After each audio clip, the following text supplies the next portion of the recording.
Hello, this is a tutorial on getting started in JackTrip on a Mac as a hub client. And I'm assuming you know why you would want to do JackTrip at all. It's for jamming over the internet. And JackTrip is the go-to solution when you have a lot of people and you all need to connect to a common hub. And so the way that normally works is that they give you the server that you want to use as your hub, and then you just have to be a client. And so I have a friend who needed to learn how to do this, and I happen to have a new Mac Mini that needs to be set up. So here we go. It's a twofer. So my complete presentation preparation for this tutorial is just this text file, just to tell you what we need. So now you can download JackTrip and you can download the source. That's what I normally do, is just get it from GitHub and just build it.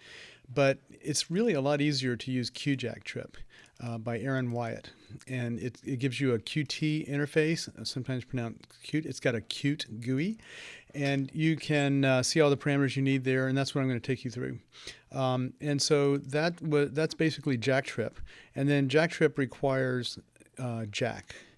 And the easy way to start Jack and configure it is by means of QJack control. That's what we'll install. And so, of course, you need to have Qt. I believe Qt5 is what people normally have. I'm not even sure. I don't even know if I have that on this machine. So let's see what happens. Let's get a browser window and just do what makes sense. I want to try to find it on the web. So here I am in Safari. Let's do a search for JackTrip. And we've got an ad here. It's a good ad, nicely targeted, but we don't want to start with ads when we're really looking for something. And this is the right thing, because I just happen to know that this is Aaron Wyatt's website, Cyborg. And so that's, but it's your first search result. So that should give you a lot of, so you should read all this, right? But if you're in a hurry, like we always are, you can just kind of look around for installation. And here we go. For OS X, it wants us to download the Jack server. Check. We're going to need that. And and it's going to give us QJack control. So it's a twofer here. We don't even need a separate search for Jack. And then here's JackTrip. So let's go ahead and get both of these. Here comes the Jack server along with the Qt interface, and then here comes JackTrip. And so these are binaries. You're not building from source here, but these are all available in source form. You can do it that way. And then here's instructions for Windows and for Linux. So and there's some nice instructions. So this is what QJack control looks like, and we'll see that shortly. And this takes you through the configuration. So this is your reference manual right here. And that was QJack control for Jack, and that's got to be running before JackTrip can function. And then this will now run. This is going to be JackTrip, and it takes you through the configurations. This is very nice, and this is what it looks like from a command line. And you can actually run all these things from the command line. Jack, you can run from the command. You use JackD, the Jack daemon. You can just execute it from the command line, and you can run JackTrip. You can run JackTrip from the command line. But I'm just going to stick to the Qt GUI because I think that's what my friend would prefer. So we've got the downloads. So let's go get them. We have a downloads. This is funny. I've got two computers here. I'm actually screen sharing. You know what I'm going to do? I'm going to turn off the hiding, because I'm interfering with my other machine. This is actually a screen share with my Mac Mini, but I'm on my iMac Pro that has ScreenFlow for recording this stuff. So I'm going to turn off hiding so that this is always up and running, and that way I won't be bringing up both. It's nice that I can bring up the other one. So let's do Jack first, because it's logically first. And so we've now opened that, and let's go ahead and get JackTrip open as well. That's interesting. So it wants to go ahead and install it. It doesn't hurt to install it. Let's go ahead and do it. So we install. Hopefully you can't tell what I'm typing by the sound of it. And there it goes, registering JackTrip. And now we still have to install Jack. Okay, so we're done with JackTrip. I guess I'll move it to the trash. It was easy enough to get. And so, and now it's time for Jack. And so when we clicked on it, we opened up a tar file, and that created this directory. And the directory contains both a Jack package and QJack control. So we're going to have to drag QJack control to our applications folder. So here's Launchpad as it looks on Big Sur. They changed the icon. And so I am going to open the applications directory. Well, this is the applications directory. I wonder if this works. Let's see if I can just drag QJack control to the Launchpad. Did that work? Let's now search for it. Do we have QJack? Yeah, we've got QJack control and JackTrip. So that's good. But we haven't installed Jack yet. So let's get out of the Launchpad and get to Jack. Now that's a package, an install package. And here we go. Oh, it's unidentified. It's not signed. So I'm now going to right click on it and say open with installer. Usually when you right click, you can go ahead and say I trust this source. We have a chain of trust here from Aaron Wyatt to us. So we are going to do the install now. We agree because we've read all that, and take the default location, and yes, go ahead and move it to trash. We're done. So we did it. We're ready to go. But you know, mileage may vary. So now let's start Jack. So we're going to get into the Finder. Not the Finder, the app launcher. It's nice that you can get both of them with QJ. You know, the search is incremental. So first we'll get QJack control going, and we got the same problem. So we need to right-click on it. Okay, I right-clicked on it and brought it up, and here it is. I edited out some details that are unimportant. So now let's get Jack going. The only buttons we're going to need here are setup and graph. That's going to allow us to wire things up, and then start. And if you get in trouble, you might need the messages button. And you can use quit if you want to exit. Probably a good idea, but to stop before you quit, because you don't want to leave JackD running. You want to see that it's stopped before you do anything. If it says active here, that's not good. You have to find it and kill it somehow. And I have other videos on how to do that. Okay, so we're now on my iMac Pro instead of my Mac Mini because I realize that I don't have any sound input, and therefore I can't do anything to JackTrip. I have to go get a sound card that is compatible, and I have to get a microphone or some kind of input. And so what I'm going to do is just go back to my regular computer where everything's installed. We made it through all the installation, so now it's just time to take it from there. And so so first I thought I'd go ahead and show you how to get rid of things that are happening that you don't want, like an extra Jack running. So let's run Jack. So we're going to open QJack control.app, and if I say -A, it should pick that up. All right, so there it is. And so we'll ask for 64 bits, 64 samples per audio buffer, and 48 kilohertz sampling rate, the usual thing. Under advanced, we have the same things. This is what I need over here, this full path. And nothing else should need to be changed. So hopefully it will start.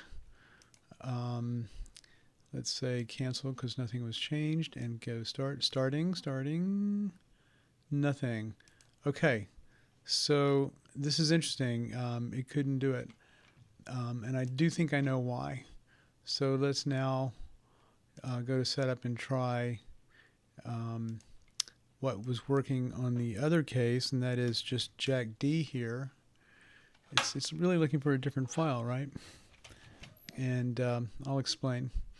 So let's try started.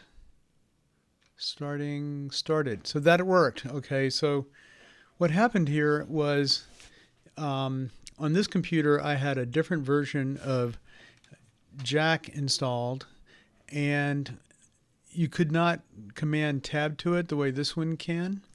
And so I thought, that's nice. And so I installed this package, which we got from Aaron Wyatt's website.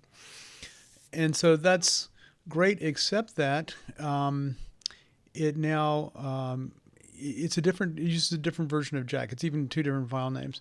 And so if I go to the if I go to the directory, you can see that I've got QJack control with the app icon, and I've also got one with no icon. This is the default icon, and that's the one I'm running now. That's the one that you cannot tab to, command tab. And so you have to be careful. The JackTrip community is well aware that this can be a problem. And so if you have one that works, great. If you install, and if you have it and it works, don't install another one. So, do not follow my instructions to install this if you already have this, because I've just learned that JackTrip does not work with this. It works at the command line to use JackTrip, because apparently it's statically linked, whereas JackTrip does a dynamic linking of some kind that gets the wrong one. It gets confused between the 2 versions of Jack that are installed. And so that's what I found out. And I just wanted to relay that. And so I thought I would also explain how you get rid of them. So I now got one running. Okay, so I can say PS, processor status, I think that means AUX. That's just some options. It'll get everything printed. And I'm going to grep for Jack and find anything related to Jack. So what we're interested in is the first line here, JackD. So that's opt-local. So I obviously installed this with Mac ports. You can also install it probably with Brew. So the most common, sources of new software on a Mac are Brew and Mac ports, or just a direct installation, which we did from Wyatt's website. Where we got JackTrip. And I believe this just says verbose errors, core audio driver, 48 kilohertz, 64 samples per buffer. That's all correct, and it's running. And so it should work fine. But let's suppose we want to use JackTrip, and let's just find out, right? So I have a little alias here that will open JackTrip, and let's just try it. Okay, so we want to be a hub client, and we're going to go to JackLoop64, yes. Anything under advanced, make sure your limiter and compressor are on, at least a limiter. And that all looks fine to me, so I'm going to try to connect. And it worked. Okay, well, that's very interesting. Okay, that's not what happened last time I tried it. Okay, that's fine. But maybe it's the other JackTrip that doesn't work. Well, we couldn't even start that one. So let's disconnect this. This is JackTrip. Let's stop the Jack server, and let's try to run the other one. I'm going to just do a triple pinch on my trackpad to get this, so I don't have to go down here. Let's type to QJ, and let's get this one going. That should be a different one. No, it's there.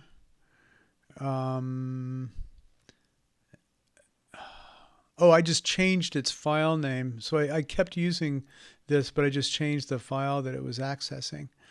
So, and it couldn't launch the other one. So I'm going to go ahead and quit this and then run the other one. I'm going to run this one. And so this should be different. Right, see, now there's no command tab option. You can't find it that way. So this one you have to leave visible. And let's see it's set up. It may look at it looks at the same stuff because it gets everything. They both get everything out of, let me show you. So in my home directory, I can say cat dot jackdrc. So RC is the universal, suffix for settings. What does that stand for? RC. I have to remember that. But this is what's in that file, and this is what Jack uses when it starts up. That's the default it will use. If you just run JackD, it reads that, and it also writes it. So when you change it over here, it changes there. And so it sort of tells everybody what your most recent settings are. All right, so you see that it's running the MacPorts version of JackD, and that's what I want to change. I want it to now, use the other one, which I believe is user local bin JackD. Looks like I've got JackD and JackDMP. I'm going to do an ls-l on these, and because I thought one might be a link to the other. Looks like there was one. Looks like this one would have been installed by, an official installation, and this looks like it was installed by me. And it's much smaller, which is interesting. So this one looks like it's probably universal. So it's probably got compatibility with 32 and 64 bits, whereas this one is probably 64-bit only because it's so small. I'm speculating here, but this is the kind of thing you see. So really all I want to show you right now is how to kill something like this. So you can do this. You can say kill all JackD. And so that's not right. It's not belonging to me. Well, okay. I have an alias for that. I can do it like this. Oh, it's already gone because I stopped it. All right, so let's start it. Starting. See, now it failed. And what was it trying to run? It was trying to run just plain old JackD. Let's try user local bin JackD. Let's see how that one does. Starting. Failed. And we could, drill down in here and see why it failed and see what it's complaining about. And now let's try JackDMP, which I know I've been using successfully. But and this is the interface. This is the one that has no command tab. So this is the icon limited version of QJack control that worked with that MP version of Jack. And started. So it's fine, right? So now when I do a PS grep, you see that it's running that one, which is different. But it's got the same parameters because they use the same .jackd.rc file to get their information. And interestingly, that file contains the file name actually includes the path. So it must be that when I change it in the GUI over here, then it overwrites this file and updates it there. So all those parameters get refreshed from QJack control. So now to kill a JackD, kill all, it'll just look for it by name. And so this does happen on occasion. It's a permissions thing. So what I can do now is just look at its process ID. I think kill all will work if I had run it from the terminal. Let's test that. So kill all. So now I'm going to just kill this process ID. And I may need more permissions than that, but let's find out. No, that was enough. Sometimes you have to say, so if that doesn't work, then you say kill -9. And that's a much more aggressive form of kill. It says don't wait for anything, just kill it. But it's, it could leave something dangling like, some port or something like that. So that's how you clean that up. And then what do I want to do? Let's just see if we can run one of the other. Well, the moral of the story is try to have only one version of Jack. And if you have more than one, this is an indication of how you can try them all in succession using either one of the GUIs. And I don't really recommend this GUI. Okay, as my last thing, I'll try to get the good one to work.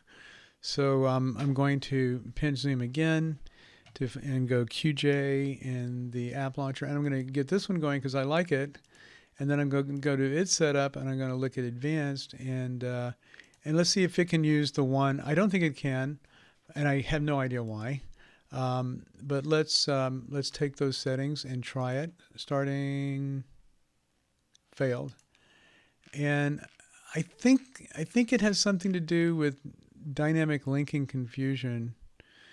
Um, it's just binding into the wrong library of some kind. There's some library that's wrong in the dynamic linking situation. So they just didn't use different names or something like that.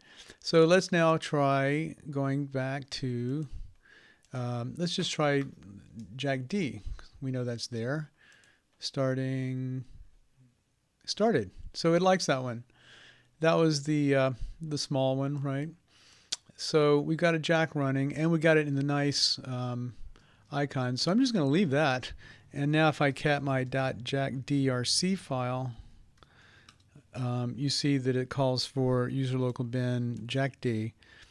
And that looks like it was done by a package install, which is probably what installed this version of QJack control. So that's probably why they work together.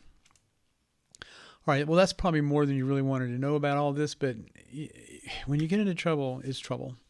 So I will now refer you to my tutorial on making a mixer, because that will give you a kind of master class on using this stuff. In other words, it's a case that's considered pretty hard. A lot of people couldn't figure out how to make a mixer on the server using a Jack standalone app for mixing, and so that will take you through using QJack control and JackTrip and some a standalone Faust app and wiring it up as a mixer. So that'll be a nice next thing to do. I'll put a link to it at the end of this, which is ending now. So that's the story.